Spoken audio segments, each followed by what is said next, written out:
안녕하십니까. 이 시간에는 존경하는 지성도 할머니, 지성도 모친이라 그러시기도 하는데 우리 지성도 할머니의 간증을 읽어보도록 하겠습니다.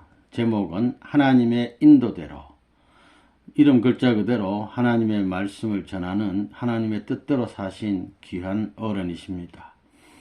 우리 지성도 할머님은 1895년 9월 평남에서 출생하시고 1947년 11월 통일교에 입교하셨습니다.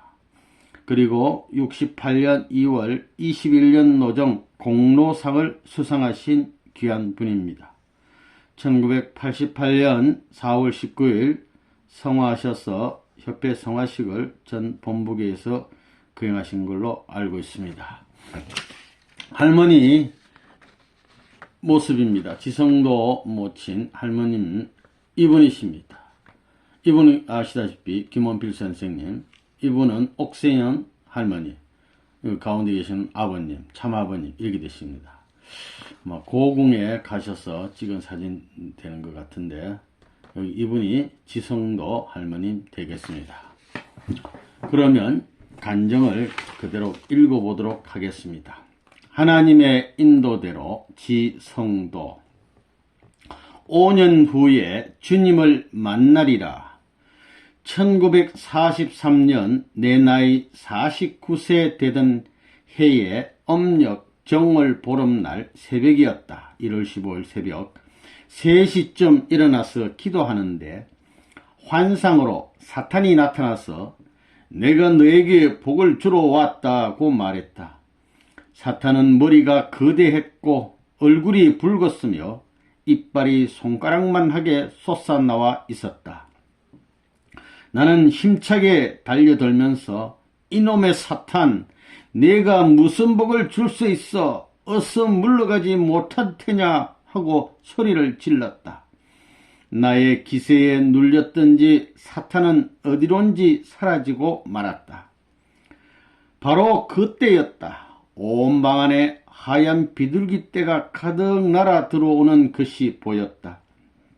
나는 놀라서 하나님, 이것이 무엇입니까? 하고 물었더니 그것은 하늘의 성신이다 라고 말씀하셨다.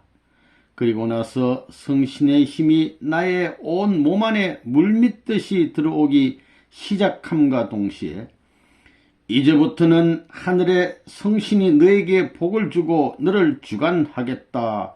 이러한 음성이 나의 귀에 들려왔다.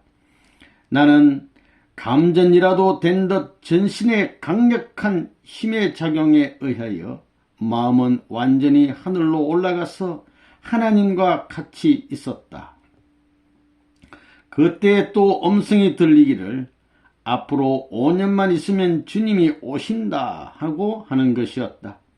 나는 감격에 넘쳐서 감사의 기도를 올리고 있는 찰나에 툭 하는 소리와 함께 나의 치마 위에 2권의 책이 떨어져 내려왔다. 나는 깜짝 놀랐는데 하나님은 나를 진정시키시고 한 권의 책은 모세 때에 쓰던 책이고 다른 책은 앞으로 주님이 오셔서 쓰실 책이다고 하시면서 로마서 12장 1, 2절의 내용과 요한계시록 3장 1, 6절, 14장 1에서 6절의 성경 구절을 보여주신 후에 늘 잊지 말고 외워야 한다고 말씀하여 주셨다. 참으로 중대하고 어마어마한 메시지였다. 그런데 하나님은 왜 나와 같이 부족한 것에게 그런 말씀을 해 주셨을까? 나는 많은 생각을 하였다. 회상해 보면 나는 12살의 어린 시절부터 남다른 생각을 품고 있었다. 이유는 모르지만 무슨 복잡한 일을 겪을 때에는 정신이 없을 정도로 그것이 심각하게 느껴지곤 했다. 그리고 밤이나 낮이나 늘 공상에 사로잡히는 때가 많았는데 그럴 때마다 돈이 생기면 어느 곳에다 예배당을 짓고 싶다. 또 어느 곳에다 학교를 짓고 싶다. 그렇지도 못할 것 같으면 그 어떠한 곳에다 다리를 놓아서 많은 사람들이 편안하게 겨울을 건너가도록 해 주어야 되겠다. 이런 생각에 잠기곤 하였다. 그 당시에는 예수를 믿지도 않을 때였는데 웬일인지 밤에는 불빛이 환하게 비치는 것을 언제나 볼 수 있었던 것도 지금 와서 생각해 보면 어쩐지 이해할 수도 있을 것 같은 이상한 일들 중에 하나이다. 나는 1920년 3월 1일부터 그러니까 25세부터 예수를 믿기 시작하여 새골이라는 예배당에 다니면서 남달리 예수를 잘 믿는다고 해서 목사님께 세례를 받기도 했지만 하나님과의 관계가 참으로 애매하기만 했었다. 그러던 차에 예수를 믿기 시작한 지 24년 만에 오늘 새벽에 이와 같은 하늘의 은혜를 받게 되었으니 엄청난 일이 아닐 수 없었다. 그러나 문제는 이제부터가 아닌가 하는 생각이 들었다. 어떻게 해서 재림 주님을 만날 수 있을 것인가? 내가 14만 4천 무리들에 끼어 어린 양 앞에서 영예로운 구원을 받을 수 있을 것인가?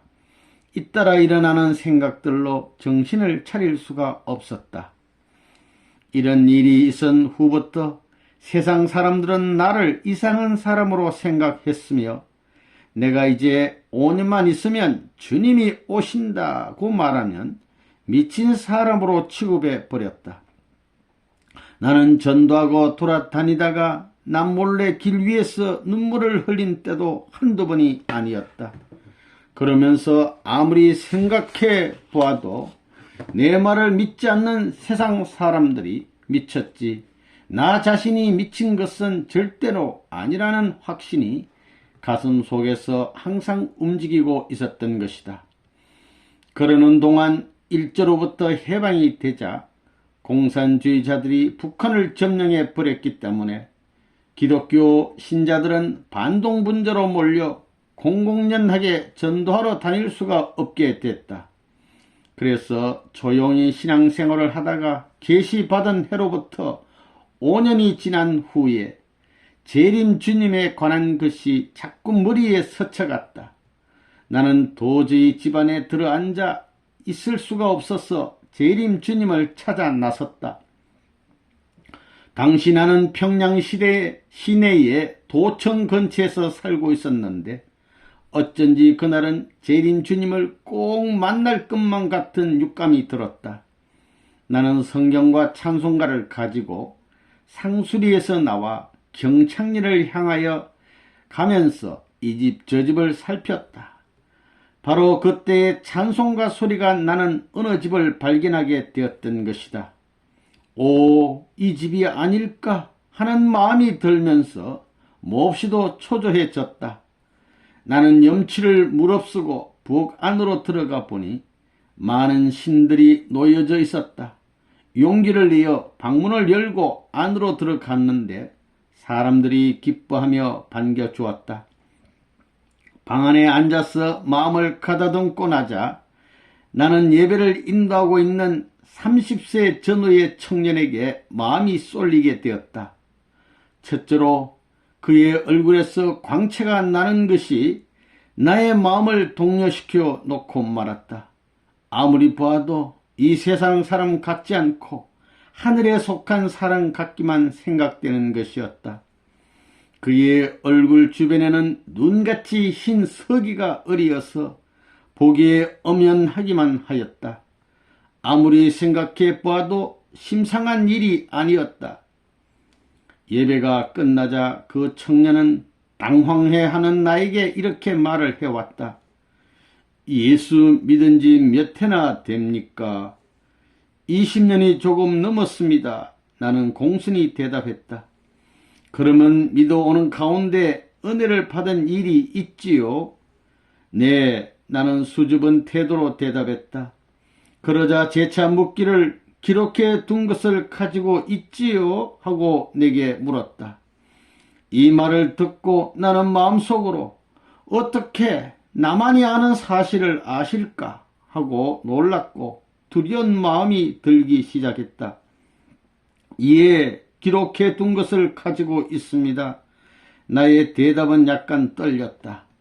그러면 다음 주일에 꼭 가지고 오십시오 하고 말했다. 다음 주일날 나는 기록해 두었던 것을 가지고 가서 보여드렸더니 5년 만에 주님이 오신다고 했으니 그 주님을 찾아야 하지 않겠습니까 하고 말하였다. 글쎄요, 올해가 계시받은 지 5년째 되는 해인데요. 그러면 집에 돌아가서 기도를 잘 해보십시오 하고 청년은 말을 했다. 나는 황급히 집에 가서 기도를 시작하였다. 얼마 후에 하나님이 나에게 나타나시더니 나의 머리를 2조각으로 쫙 갈라버리시고는 머리속을 수세미로 잘 닦으신 후 뇌를 꺼내서 물로 씻으시고는 다시 담더니 머리를 딱 붙여놓는 것이었다. 그 다음에는 배를 가르고는 창자를 물로 깨끗이 씻어가지고 넣더니 다시 배를 붙여 놓았다. 그리고는 나의 전신을 잘 화장해 주시고 머리를 단발하시더니 나를 12살 어린애로 만들어 놓았다. 그런 후에 신랑 되시는 주님에게 나를 소개해 주셨다. 나는 주님과 함께 모란봉에 올라갔는데 하나님도 계셨다. 이때에 주님을 자세히 보았는데 그는 경창리에서 예배를 인도하던 그 청년이었다. 새로운 영적인 훈련. 기도 중에 이와 같은 계시를 받고 보니 비로소 모든 것을 깨달을 수 있었다. 나는 그 다음 주일날 경창리에 가서 그 청년을 만나 기도 중에 계시받았던 사실을 그대로 얘기했더니 조용히 웃으시기만 했다. 재림 주님이 오시면 어느 나라로 오실까요? 가셔서 더 기도해 보십시오 하고 말씀하셨다. 나는 이 문제를 해결하기 위해 일주일 동안 단판 기도를 했다. 그랬더니 앞으로 오시는 재림 주님은 한국으로 오신다는 하늘의 응답이 있었던 것이다. 그 다음 주일날 다시 경창리로 가서 그 청년을 찾았을 때 집에 가셔서 기도 많이 하셔야 되겠습니다. 이번에는 하나님께서 예수님하고 이 선생하고 누구를 더 사랑하시는지 그것을 물어보십시오 하시는 것이었다. 보통 사람 같으면 너무나 참남한 말이어서 놀라 넘어졌겠지만 나에게는 그 말이 조금도 이상하게 느껴지지 않았다. 나는 다시 하나님께 특별 기도를 하였다. 하나님께서 응답하시기를 예수는 일을 다하지 못하였기 때문에 지금 낙원에 와 있다. 물론 내가 거기에 있으라고 했다. 그러니까 예수는 그대로 놓아두어도 좋다. 그러나 너의 선생님은 이제부터 할 일이 많다. 그렇기 때문에 지금은 너의 선생님을 더 사랑한다고 말씀하여 주시는 것이었다. 이와 같은 하나님의 응답으로 인해서 나는 그 청년이 어떤 분인가를 분명히 알 수 있게 되었던 것이다. 이때부터 나는 선생님을 어떻게 모셔야 될 것인가 하는 문제를 중심하고 주야로 기도를 하였다. 그랬더니 선생님께서 친히 내게 나타나시어 이제부터는 내가 성도를 직접 주관하고 사랑하겠다고 말씀하시는 것이었다. 이와 같은 역사로 인하여 나는 확고부도한 결의로 선생님을 찾아갔을 때 선생님께서는 성도씨는 이제부터 여기에 와 있는 것이 좋을 것인데 하고 말씀하신 다음 그러면 앞으로 3개월 이내로 큰 영적인 체험을 하게 될 것이요 하고 나의 앞날에 대한 예언을 해 주시는 것이었다. 그러나 나는 그 집회소에서 생활하지 않았다. 원래가 남의 집에 가서 신세지기 싫어하는 성품 때문이었다. 그렇지만 매일같이 집회소를 열심히 드나들기 시작했는데 이때부터 이상한 일이 벌어졌다. 내가 외출할 때마다 오른편에 2, 3m 앞에 선생님께서 영적으로 나타나셔서 나를 인도해 주시는 것이었다. 나는 너무 기쁘고 신기해서 여러 번 선생님 곁으로 쫓아가서 함께 가려고 시도해 보았지만 그럴 때마다 선생님께서도 걸음을 빨리 하셔서 선생님과 나와의 거리는 늘 2, 3m의 간격이 벌어지는 것이었다. 어느 날 하늘로부터 다음과 같은 음성이 들려왔다. 너의 선생님이 계시는 집이 깨끗이 못하니 소재를 잘 해야겠다. 그리고 너의 선생님이 거하시는 방의 좌우편에는 언제나 한국 지도와 태극기를 놓아야 한다고 하시면서 거듭 강조하시기를 빨리 새벽에 가서 자는 사람들을 전부 발로 밟아 깨워 일으켜라. 그리고 깨끗이 소재하고 나서 3일 동안을 금식해야 된다고 호령하시는 바람에 나는 영적 역사를 일으켜 아랫방 윗방으로 뛰어다니면서 야단을 쳤었다. 이때 나는 다시 한번 하나님께서 하시는 일이 얼마나 무서운가 하는 것을 새삼 느꼈던 것이다. 그러나 그 다음에 생긴 일이 나에게 있어서는 더욱 두려운 일이었다. 내가 금식을 하면서 청소를 하려고 마음먹고 있을 때에 무슨 이유에선지 선생님께서 성도씨는 밥을 먹으라고 말씀을 해주시는 것이었다. 그래서 나는 금식을 하지 않아도 괜찮은 줄로 알고 매일같이 집을 왕래하면서 자고 먹고 하였다. 3일째 되는 날이었는데 하늘에서 갑자기 나에게 영적 역사를 일으키셨다. 나는 정신없이 집을 뛰어나와 선생님이 계시는 집회소를 향하여 달렸다. 옷구름이 풀어져 펄렁거리는 것도 모르고 그냥 뛰어서 집회소에 도착하자마자 방 안에 물건을 전부 드러내라고 소리를 치면서 주님의 방 안은 백지로 도배하고 하얀 포장을 달아라. 주님의 이불과 요는 백색으로 새로 해야 한다고 외쳤다. 이렇게 하고 난 후에 선생님의 방을 도배하기 위하여 풀을 2번이나 쏘았는데 웬일인지 다 삭아서 도배를 못하게 되었고 돌연히 나의 말문이 막혀버리고 말았다. 그러더니 하늘에서 3일 동안을 금식하라고 했는데 너는 순종하지 않고 밥을 먹었으니 그것을 다 내어놓아야 한다는 소리가 들리면서 배에서부터 목까지 먹은 것이 치밀어 오르기 시작했다. 그리고는 의식을 완전히 잃어버리고 3시간 만에야 정신을 차리고 말을 할 수가 있었던 것이다. 말문이 열리자마자 나도 모르게 풀이 썩어서 도배를 못했습니다 하고 말을 꺼냈더니 먹던 것으로 풀을 쓰지 않았느냐 하고 하늘이 책망하시기에 예, 먹던 것으로 쏘았습니다 하고 사실대로 대답을 했다. 그러자 안 된다. 숫것으로 쏘아야만 된다 하는 큰 소리가 들려오는 것이었다. 나는 곧 일어나서 숫것으로 풀을 쑤기 시작했다.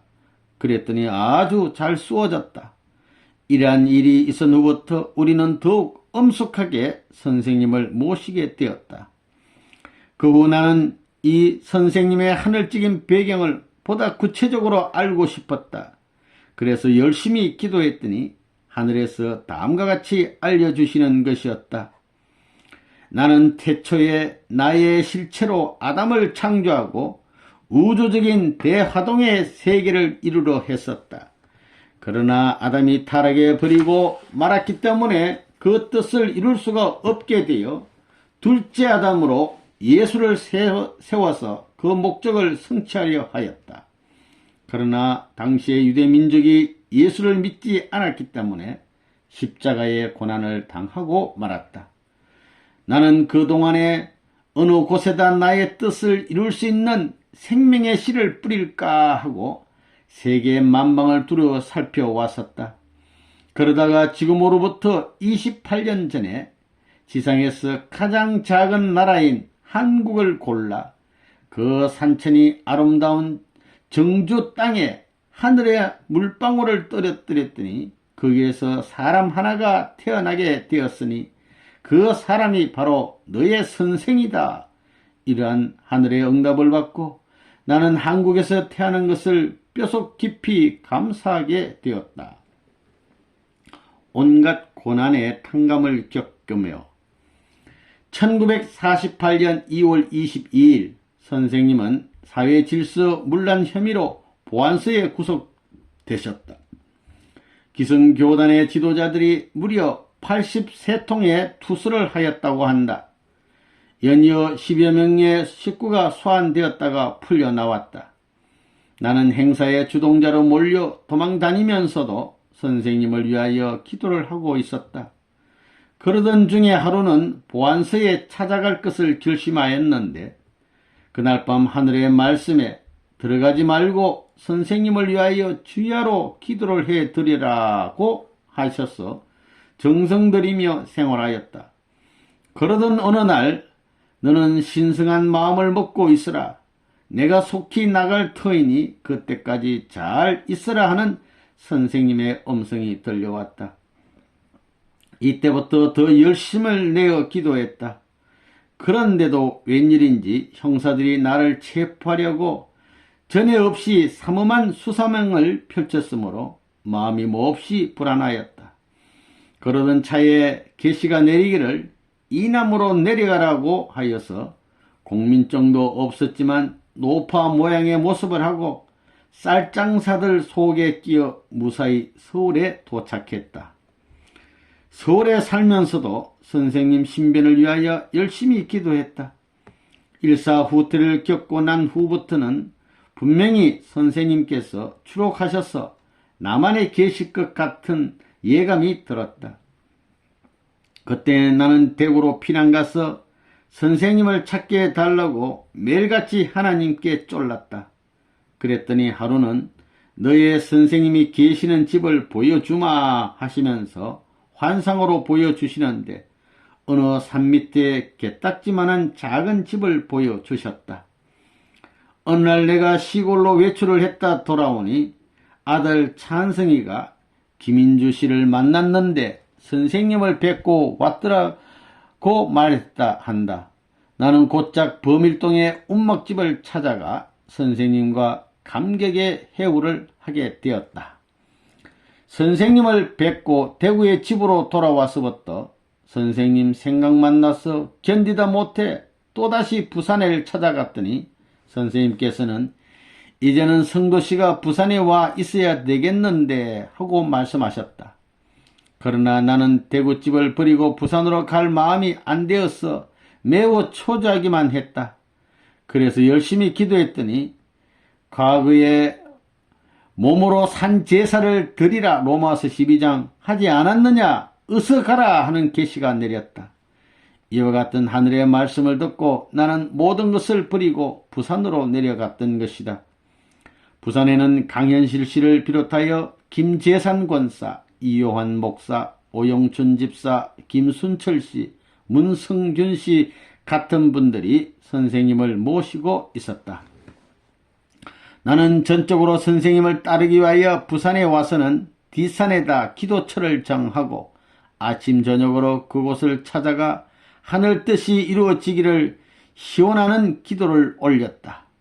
그랬더니 하늘의 비밀이 땅에서 이루어질 것, 그리고 인류가 하나로 합해질 것을 모두 가르쳐 주시겠다고 말씀을 주시면서 너는 문 선생님만 믿고 순종 굴복하여라. 그리고 정성을 다 바쳐 기도를 많이 하여서 찾을 것을 다 찾고 영계를 샅샅이 통하여 선생님께 보고해 드려서 하늘의 프로를 맞춰 드리는데 부족함이 없어야 내 책임을 다할 수 있는 것이다고 분부하시는 것이었다.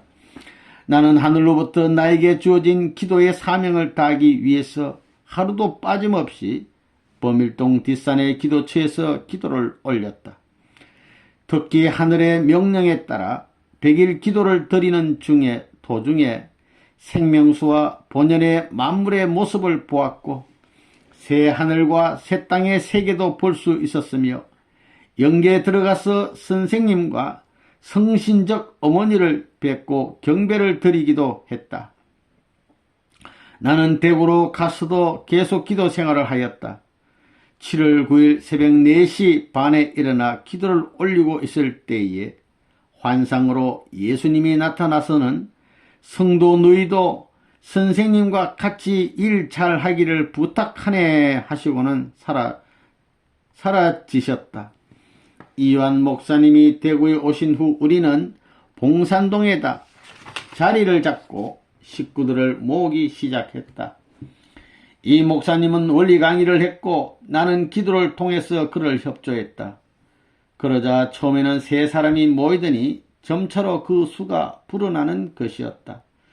이러한 때에 부산을 떠나셨던 선생님께서는 일단 서울을 거치신 후에 대구로 오셨다가 유효원 선생이 입교했다는 소식을 들으시고 12월 24일에 부산에 가셔서 영도에서 그를 중심 삼은 10여 명에게 약 20일 동안 원리 강의를 해주시고 다시 대구로 오셨다. 당시 부산에서는 신령 역사가 성하여서 전 식구들이 모두 계시를 받았다. 한 학생은 연계를 통해 가지고 선생님의 존재와 한국을 중심하고 뜻이 이루어질 그 전부의 사실을 알게 되었다. 그런가 하면 어떤 식구는 신필로서 계시를 기록하였는데 그 내용은 하늘의 아드님이 오셨으니 무엇이라는 것이었다.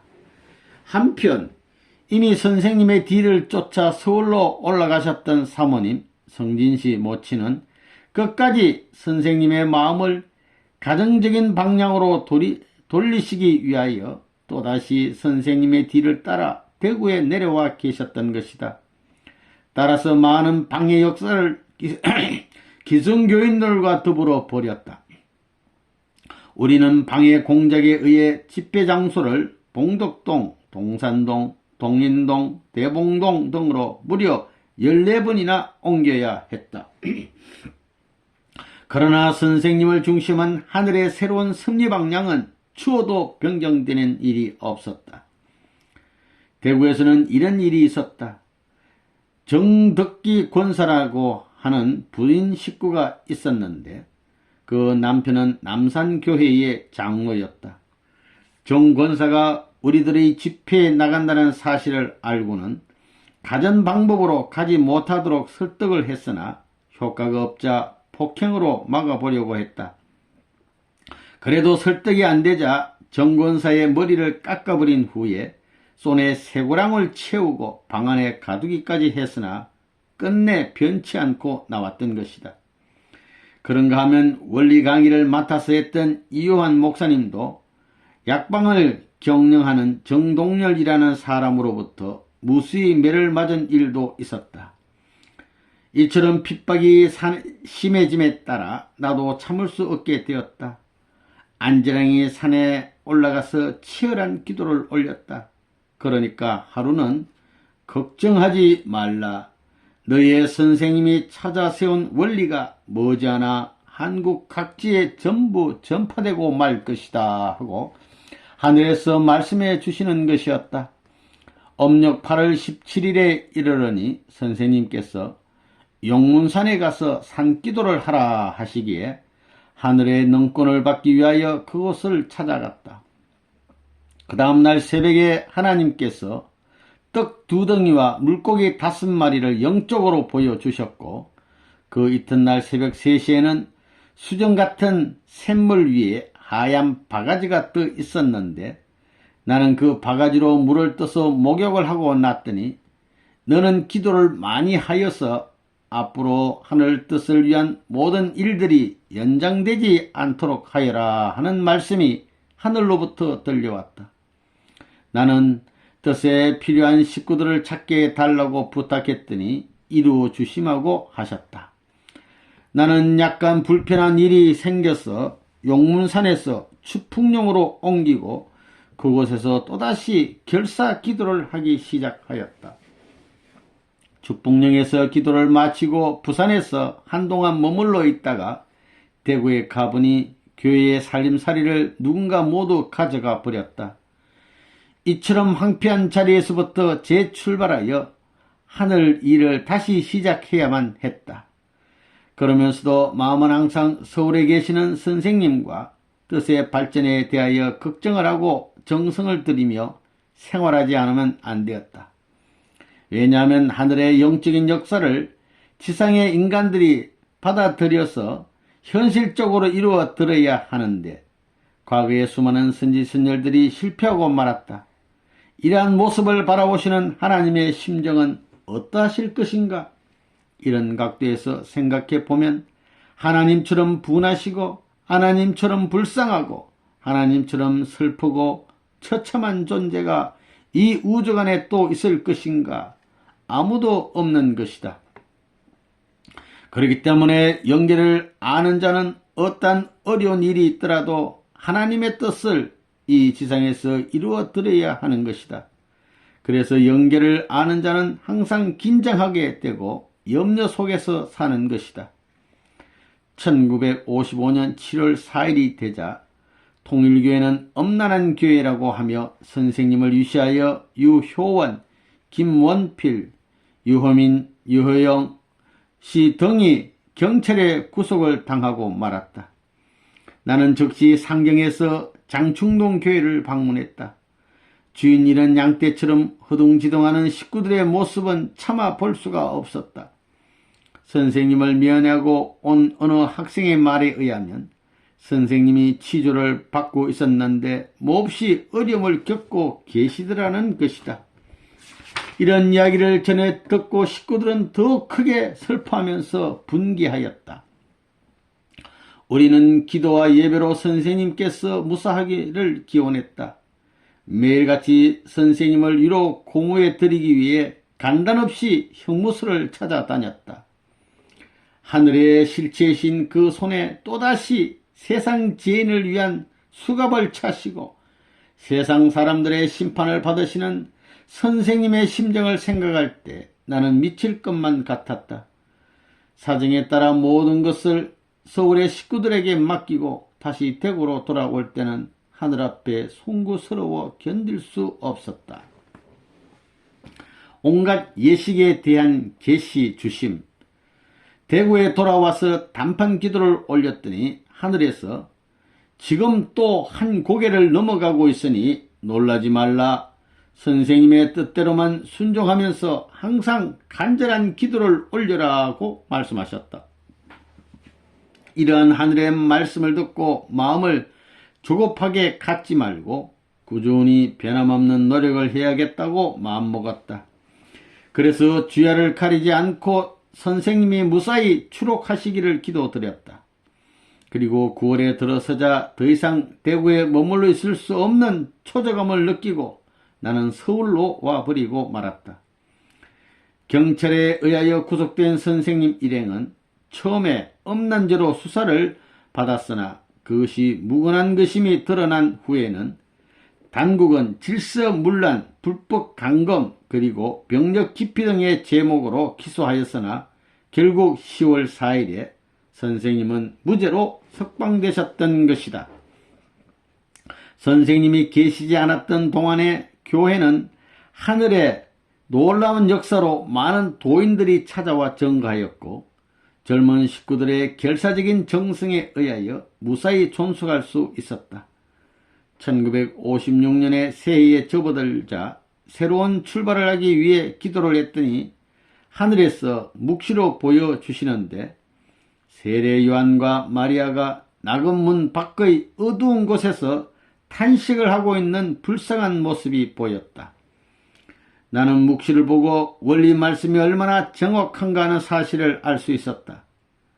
1957년에 들어서자 하나님께서 성도 너는 예수님과 성신으로부터 인침표를 받아와야 한다는 것이었다. 그래서 예수님과 성신을 찾아가서 인침표를 받아서 드렸더니 잘 되었다 하시며 나의 이마에 큰 도장을 찍어 주셨다. 그리고는 머리를 축복하여 주셨다. 이와 같은 영적 체험을 겪고 난 후 얼마 되지 않아서 경배 드리는 방식을 알려주셨다. 그 내용을 적어보면 다음과 같다. 7보 앞으로 나아가다가 3보 뒤로 물러섰어. 두 발을 모은 다음 오른쪽 다리를 먼저 꿇고 왼쪽 다리를 나중에 굽힌다. 그리고 오른손을 왼손 위에다 놓고 이마를 손의 한복판에 댄 다음 앞뒤를 똑같이 엎드리고 절을 한다. 일어날 때에도 오른편에서부터 먼저 일어난다. 그리고 일어선 후에는 뒷걸음을 쳐서 나와야 한다. 하늘은 또 선생님 앞에서 앉는 방법을 가르쳐 주셨다. 선생님이 앉아 계시는 자리에서부터 약 한자 세치쯤 한 33cm 떨어진 곳에 앉을 것. 그리고 선생님 얼굴을 자세히 바라다 보지 말 것. 선생님과 똑바로 마주 앉지 말 것. 선생님께서 말씀하실 때는 이곳저곳을 바라다 보지 말 것. 선생님께서 말씀을 드릴 때는 음성을 낮출 것. 외출을 했다가 선생님을 배우려고 찾아들 때에는 약 70m쯤 앞두고서 마음의 준비를 갖추고 들어올 것. 들어와서는 온유겸손한 마음으로 인사를 드릴 것. 그리고 인사드리기 전에 반드시 손을 씻고 세수를 하고 선생님 앞에 나타날 것. 그해 8월 15일에 원리 해설이 출판되고 난 후 11월 28일 기도시에 하늘에서 내게 말씀하시기를 만일 앞으로 선포된 원리 말씀과 너희 선생님의 존재를 인간들이 믿어주지 않을 것 같으면 2000년 전 예수님께서 당하셨던 것과 똑같은 일이 벌어지게 될 것이니 너희들은 참으로 조심해야만 되겠다. 그리고 너희들이 힘껏 노력하여 승리의 영광을 나타내야 한다고 하고 주셨다. 12월 23일이 되자 하늘에서는 재림 주님의 관을 만들라는 계시를 내려주셨다. 관의 이름은 멸류관이라고 했으며 관의 주인은 재림 주님이시며 만행의 왕, 사랑의 아버님, 만물의 주인공이라고 하셨다. 하늘에서 보여주시고 말씀하여 주신 대로 재료를 준비하여 가지고 만 10일 만에 완성하였다. 그리고 역시 하늘의 계시에 따라 1958년 1월 3일 아침 7시에 대행사를 갖게 되었던 것인데 그 행사의 이름은 천국장치와 어린 양 잔치를 겸한 것이었다. 하늘에서 말씀이 있기를 이 한때를 기다리기 위하여 하늘은 6000년이라는 긴 세월을 보내왔다. 예수가 이 땅 위에서 잔치를 못하고 영계에 가버리고 말았으니 그 잔치를 해 주어야만 되겠다. 6000년 만에 처음으로 가져보는 행사이니 그 행사를 무술년 1월 초 3일 아침 7시에 지내도록 하라고 내게 알려주시기에 그대로 하게 되었던 것이다. 이 행사의 뜻은 삼재물과 반석 2개를 찾는 그러한 것이라고 하였다. 따라서 이것은 아브라함과 모세가 실패한 것을 완전 복귀하는 것을 의미하는 것이기 때문에 여기에는 어린 양 잔치의 뜻도 포함되어 있다고 하셨다. 1959년 기해년의 새해를 맞이하자 예수님께서 나타나시어 다음과 같은 호소의 말씀을 들려주셨다. 나의 탄생일은 1월 3일이다. 내가 말구에서 태어났을 때 저고리 하나, 강보 하나 준비해주는 사람이 없었다. 섭섭한 마음을 이기기 어려웠다. 이제까지 그 어디에다 말할 데가 없었지만은 이제 6000년의 종말기가 되었기 때문에 그 원한을 말할 수 있게 된 것이다. 내가 할 일도 못다 했으니 미안하기 한이 없지만 다음과 같은 나의 어렸을 때의 한을 풀어 주었으면 한다. 하얀 저고리 하나와 색동 저고리 하나, 노란 저고리 하나와 옥색 저고리 하나를 만들어 주었으면 좋겠다. 그리고 바지 3개를 만들어 주었으면 한다. 또 기저귀 3개, 강보 3개, 내복 3벌, 버선 3컬레, 손수건 3개 이렇게 마련해 주었으면 한다. 이 모든 것은 어렸을 때의 원한을 풀기 위한 것들이다. 그리고 또 신발 1컬레 사 주었으면 좋겠다. 이와 같은 예수님의 호소를 듣고 나는 참으로 놀라지 않을 수 없었다. 예수님에게도 이와 같이 애처로운 원한이 있었다니. 이 지상에서의 어느 누가 이같이 심각한 사정과 그 사연을 알아줄 사람이 있겠는가. 그 다음날 하늘에서는 정월 초 3일 아침 7시부터 9시까지 3시간 동안에 또 하나의 잔치를 해야 한다. 내가 천국 잔치의 그 법식을 알려주마. 초식은 무용세계를 위한 것으로서 백포장으로 집을 짓고 그 출입문은 비단으로 해야 하며 방 안의 빛은 달방같이 해 놔야 한다. 그리고 또 천사 하나를 세워야 한다. 그래야 무용의 아버지와 무용의 어머니가 임재하게 되는 것이다. 무용세계를 위한 식을 지낼 때에 아버님의 옷은 백색으로 단장을 해야 하며 옷이 땅에 서리우게 입어야 된다. 모자도 백색으로 만들어 써야 하며 모자의 뿔을 사방에다 세워야 한다. 이 무용세계를 위한 초식을 지낼 때에는 천사만이 시종하게 된다. 다만 24장로를 위한 촛불 24개를 켜놓고 경배를 드리게 되는 것이다. 그 다음에 행사는 무용의 아버지와 실체 아버지가 하나로 합하여 한국의 아버지인 동시에 우주의 아버지가 되는 그러한 천국 잔치의 시기다.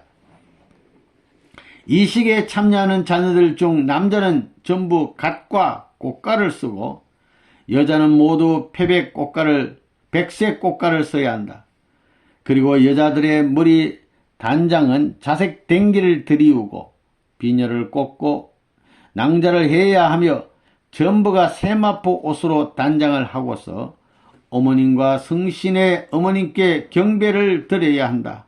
아버님과 성신의 어머님께 경배를 드려야 한다. 이때는 촛불 70개를 켜놓아야 한다. 이것은 70문도를 뜻하는 것이다. 그리고 이 식은 또 여호수아와 갈렙 그리고 라합을 찾는 그러한 뜻도 포함되어 있다. 광채는 초식을 지낼 때와 똑같이 해야 된다. 3차 식에 있어서는 왕복을 입고 면류관을 써야 한다. 방은 전부 백색으로 꾸며 놓아야 된다. 그리고 이때는 해와 달을 상징하는 전기 장치를 해놓고 전부 경배를 드려야 한다. 이 천국 잔치를 위한 음식물은 3색의 떡과 5색의 과일, 그리고 모란꽃, 매화꽃, 무궁화꽃, 백화꽃, 장미꽃 등 5색 꽃을 장식해 놓아야 한다. 한편 이 식에 참석하는 교회의 수는 24개 교회이어야 한다. 이 수는 7을 삼배한 21수에다 3위의 일체를 수를 합한 수가 되기 때문이다. 이 수는 또 24장로를 뜻하는 수가 된다. 전체가 동원한다는 것을 의미하는 것이다.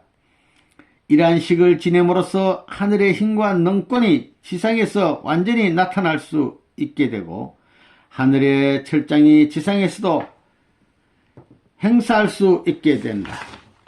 그러므로 선의 주인공이 만국을 다스릴 수 있게 되는 것이며 나아가서는 모든 것이 다 하늘 편으로 복귀할 수 있게 되는 것이다. 이러한 계시를 받은 후에 연초에 들어서면서부터 교회에서는 인재 양성을 위한 제1차 수련회를 시작했었다. 역사적 파동 위에서 그리고 나서 음력 1월 6일의 선생님 탄신일을 맞이하게 되었는데 이때 하늘에서 또 다음과 같이 말씀하셨다. 이번 너의 선생님의 탄생일에는 예수님도 참석하게 된다. 그러니 이 기회에 예수님의 원한을 풀어드리도록 하라. 특히 이번에는 너의 선생님께 하늘 경배복을 만들어 드려야 하고 힘껏 잘 차려놓고 춤을 추고 놀도록 하라. 이러한 말씀을 듣고 그대로 행사를 치루어 드렸더니 또다시 하늘에서 오는 2월 28일에는 또 하나의 대행사를 지내야 한다. 이 행사는 한국의 위치를 찾아 세우는 데 그 뜻이 있으니 이 식에 참석하는 남자는 갓을 쓰고 옷은 세마포로 단장을 해야 된다. 그리고 여자는 자색의 댕기를 들이우고 비녀, 낭자를 하고 꽃가를 쓰고 세마포의 옷을 입고 참석하도록 하라. 행사의 절차는 1차, 1, 2, 3차로 나누어서 하여야 하는데 제1차 행사는 무용의 아버지가 실체로 현현하시는 데 대한 의식을 갖추게 되는 것이요. 제2차의 행사는 구세주께서 한국의 아버지로 오시게 되는데 대한 의식을 갖추게 되고 제3차의 행사는 실제 아버지께서 만왕의 왕으로 군림하시게 되는데 대한 의식을 갖추게 되는 것이다 라고 말씀해 주셨던 것이다. 우리는 하나님께서 지시하여 주신 대로 행사를 엄숙하게 지냈다. 계속되는 행사에 이어 또 행사를 지내야 했던 나에게 있어서는 도무지 쉴 사이가 없었다. 그럴수록 나는 기도를 더욱 열심히 하지 않을 수 없었던 것이다. 음력 3월이 되자 또다시 하나님께서 말씀을 주셨다. 성도는 더욱 많이 기도를 하고 모든 것을 찾아 넣어야 한다. 언제나 말하지만 성도는 몸으로 산 제사를 드리는 기도를 많이 해야 되는 것이다. 앞으로 7개월 동안은 또 열심히 기도를 하라. 그리고 오는 3월 1일에는 또 하나의 큰 행사를 지내야 한다. 너의 선생님은 무불농통하신 분이시다. 사랑의 아버지요 만물의 주인공이 되시는 분이시다. 하늘과 땅의 책임을 받으신 분이요 이미 면류관의 상을 받으신 분이시다. 그렇기 때문에 모든 자녀가 참 부모로 모시는 그러한 행사를 해야 하는 것이다. 그러면 경자년을 계기로 하여 대부흥이 일어나고 한국은 원리의 한국으로서 전 세계에 알려지게 될 것이다. 이 행사를 하고 나서 원리 말씀이 전국적으로 전파되기 시작했고 12월 4일에는 선생님께서 미국을 가실 수 있는 여권이 나왔었다. 이 여권이 나오기까지는 참으로 숨막히는 싸움이 있었다. 아무도 모르게 절차를 밟았던 것인데 당시 관계장관이 우리 교회를 적극 반대하는 사람이었기 때문에 신청이 일단 각하되었으나 가전 노력을 통하여 여권이 나올 수 있었던 것이다. 1960년 경자년은 세계적인 대전환의 역사적 시기라고 역사가들은 말해왔다. 그러나 그들은 그 이면적인 내용을 모르고 있는 것이다. 그러나 나는 그 원인이 선생님 탄신 40주년의 해이기 때문이라는 계시를 통하여 알고 있었다. 만일 예수님이 30세 되시던 해에 전도를 시작하여 공생의 노정을 걸으신 후 3년이 지난 33세 때에 돌아가시지 않으시고 40세까지 생존해 계셨다면 40세 되시던 해에 하늘의 뜻을 다 이루시고 만왕의 왕으로 전 인류 앞에 군림하게 되었을 것이었다. 이러한 사실을 놓고 볼 때 예수님의 노정을 재탕감하시는 처지에서 피와 땀과 눈물의 생애를 걸어 나오신 선생님께서 지상에 탄생하신 지 40세에 해당하는 1960년을 맞이하게 되었으니 역사적인 대전환을 이룩하는 해가 되지 않을 수 없는 것이다. 새해를 맞이하게 되자 하늘 아버님께서는 다음과 같은 말씀을 들려주셨다. 이미 3년 6개월 전에 경자년이 되면 대운이 깃들게 된다고 말해 주었던 일을 기억하고 있을 것이다. 이제 바로 그때가 왔다.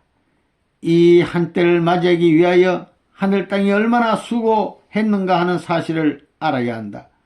너희 선생님께서 피눈물을 흘리시며 희생의 제물이 된 끝에 이 한 해를 맞이하게 된 것이다. 너희들은 모두 어려움을 참고 견디어서 끝까지 힘을 다하면 내가 잠가두었던 하늘 문이 반드시 열리게 될 것이다. 그렇게 되면 이 세상은 새로운 부활의 동산이 되고 새 창조에 의한 새 이스라엘의 세계가 된다. 이러한 말씀을 듣고 말할 수 없는 소망의 부풀어 나날을 보내고 있을 때에 하루는 또 하늘에서 기쁜 소식을 전해 주셨다. 너희들이 이제까지 해온 일들이 모두 큰 일이었으면 틀림이 없다. 그러나 이제까지 한 일들보다도 제일 크고 제일 기쁜 일이 앞에 있을 것이다. 그것은 참 어머니를 택하여서 어린 양 잔치를 하게 되기 때문이다. 너희들 자녀들이 다 모여서 대역사를 지내라. 참부모님을 모시고 다 찬송하고 경배드릴 때가 된 것이다. 그렇게 되면 해마다 너희들의 뜻이 순조롭게 이루어지게 된다. 원리 말씀이 더욱 사랑에 전파되고 통일교회의 존재가 온 천지에 널리 알려지게 될 것이다. 그러니 성도 너는 기도를 많이 하여서 뜻이 연장되지 않도록 하라. 이해의 음력 3월 1일, 즉 3월 27일에는 큰 행사를 치르게 되었다. 하늘은 재림 주님이 이 땅에 오시게 되면 신으시게 해 드려야 하겠다고 자기의 머리털을 뽑아 신발을 만들었다고 하는 그러한 지성을 하나님께 바쳐 나왔던 홍순애 씨의 따님 한학자라고 하는 분을 찾아 세우시어 성원식을 가질 수 있게 해 주신 것이다. 종교적인 입장에서는 이와 같은 중대한 의의 내용을 반정하는 다음과 같은 일이 있었던 것이다. 그것은 박인선이라고 하는 분이 교주가 되어 이끌고 있는 에덴 수도원을 중심하고 벌어졌던 일이다. 그들은 3월 초순부터 음력 3월 1일이 되면 땅이 깨어지고 자기네들의 교인이 공중에 들려 올라가서 주님을 맞아 공중잔치를 하게 된다고 선포하고는 이러한 사실을 세상에 알리기 위해서 가가호우를 방문하고 다녔었고 심지어는 비행기로 삐라를 살포하기까지 했던 것이다. 그러나 그날이 되어도 아무런 징조도 일어나지 않았었다. 4월 16일에는 새로운 섭리의 터전 위에 김원필, 유효원, 김영희 씨를 가인적인 새 아들의 입장에 세운 결혼식이 있었다. 그리고 그 다음 날인 4월 17일에는 심정부활의 날이 선포되었던 것이다. 과거의 부활은 믿음에 의한 부활이었으나 이 날은 6천년 이래 처음으로 하나님과 인간이 심정의 유대를 공식적으로 맺은 그러한 날이었다. 늘 기도로 충성하라. 이 날이 선포된 이틀 후에 4.19 혁명이 외부에서 일어났다. 그런데 이 4.19 혁명과 연계와 연유되는 하나의 일이 약 3년 전에 있었다. 그것은 당시 우리 교회에 김모라고 하는 영통하는 부인 식구가 있었는데 하루는 가브리엘 천사가 그에게 나타나서 3일 동안 금식하고 목욕 재개를 한 후 영계에서 이끄는 대로 38선 근처로 가라. 그러면 국가의 대사에 관한 일을 가르쳐 주마고 하는 것이었다. 3일 동안 금식하고 목욕 재개한 후 영계에서 이끄는 대로 38선 근처로 가라. 그러면 국가 대사에 관한 일을 가르쳐 주마고 하는 것이었다.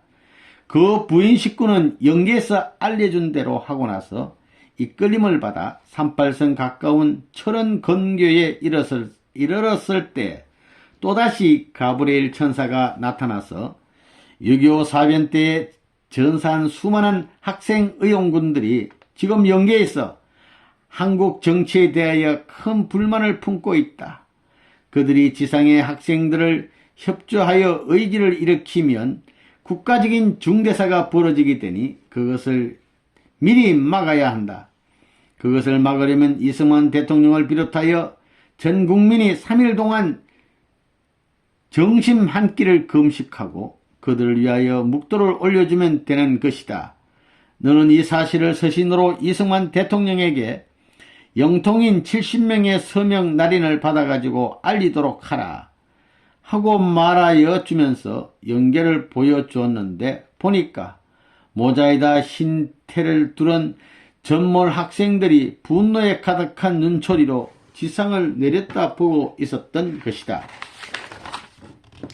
그 후 그 부인 식구는 가브리엘 천사가 알려준 대로 70명의 영통인들의 서명 날인을 받아가지고 이기붕 씨를 통하여 이승만 대통령에게 전달하였던 바 아무런 소식이 없었다고 하였다. 그런데 3년 후인 4.19 혁명이 일어나고 보니 영계에 가르쳐 주심이 얼마나 무서운 것인가 하는 사실을 알 수 있는 것이다. 4.19 혁명이 일어난 날의 새벽 3시에 일어나 기도를 하고 있을 때에 영계에서부터 다음과 같은 말씀을 들려주셨다. 나는 6,000년 전부터 있었던 너희들의 어머니다. 내가 이제부터 나서서 너희들을 도와줄 테니 성도는 기도를 많이 하고 내가 하라는 대로 해야만 된다. 나는 태초부터 하나님과 함께 있었다. 두 몸이 하나 되어 있었다. 하나님의 상대가 될 수 있었던 사람은 이 세상에 2-3번 태어났었지만 나의 상대가 될 수 있었던 사람은 한 사람도 없었다. 성신이 있다고만 하였지 실제 나를 본 사람은 하나도 없었다. 참으로 슬프고 외로운 일이었다. 실은 나의 상대자가 가보년 1954년에 나타날 것이었다. 그랬던 것이 7년이 연장되어 경자년인 금년에 들어서 나오게 된 것이다. 내가 내려가면 나의 상대자는 힘이 나고 지혜가 총명하게 되며 무벌능통하게 된다. 그러니 성도는 6월 1일부터 시작해서 9월 말까지 4개월 동안을 너희들의 어머니를 위하여 기도를 하되 하루에 기도 시간을 3번으로 나누어 새벽 4시, 하오 3시, 그리고 밤 9시에 이렇게 기도를 하라. 한편 또 오는 10월 9일에는 어머니식의 행사를 지내도록 하라. 그러면 9일 후인 10월 18일에는 하늘의 어머니인 나와 땅에 있는 어머니가 하나를 이룰 수 있게 되는 것이다. 성도는 이러한 사실을 모든 자녀들에게 알려주어야 한다. 이제까지는 아버지만을 모셔왔던 자녀들이었는데 앞으로는 양친의 부모님을 모시게 되었으니 6,000년 만에 처음 있는 기쁜 날이 아닐 수 없다. 그 행사 때에는 아버님과 어머님이 모두 하얀 옷으로 단장을 하고 백관을 쓰고 흰관, 예복을 입고 식을 지내야 한다. 이러한 일은 하늘 땅이 생긴 이후로 처음 있는 일이다. 이 시기에 참석할 자녀들은 4개월 동안의 기도를 해야 한다. 정성을 다하여서 몸과 마음이 성별 변화되어야 이 시기에 참석할 수 있는 것이다. 다 준비를 하라. 이런 말씀이 있은 후 즉 5월 6일 새벽 4시의 기도 시간에 엄숙한 소리로 6월 1일 새벽 4시에 경배식을 드려야 한다. 너희들 자녀들은 내 말을 들어야 한다. 너희들의 아버님을 찾은 지는 오래다. 그러나 어머니 한 분을 못 찾은 채 기나긴 세월을 안타까이 지내오다가 이제는 찾았으니 이 얼마나 기쁜 일이냐. 너희들은 언제나 참부모님을 모실 수 있을까 하고 고대했던 과거를 회상해 보라. 6,000년 전에 옛날부터 땅 위에 인간들이 이날을 기다려 나왔던 것이니 이제 그 참부모님을 모시게 된 자녀들은 있는 정성을 다 기울여서 모시고 받들고 효성을 다하여 부모님의 마음을 기쁘게 드리고 부모님의 마음을 잘 맞추어 드리면서 언제나 엄숙하게 예의 법식을 지켜 나가야만 한다.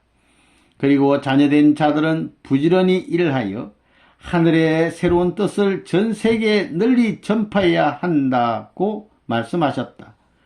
하나님께서 오늘날까지 피와 땀과 눈물을 흘리시면서 섭리하여 오셨던 것도 한마디로 요약해 본다면 타락하지 않고 완성되었을 한 사람의 남자와 한 사람의 여자의 생명 기준을 이 땅 위에 세우려 하셨다는 사실을 우리들은 알고 있다. 그 하나님의 소망이 드디어 우리 한국 땅 위에서 이루어지게 된 것이다. 아주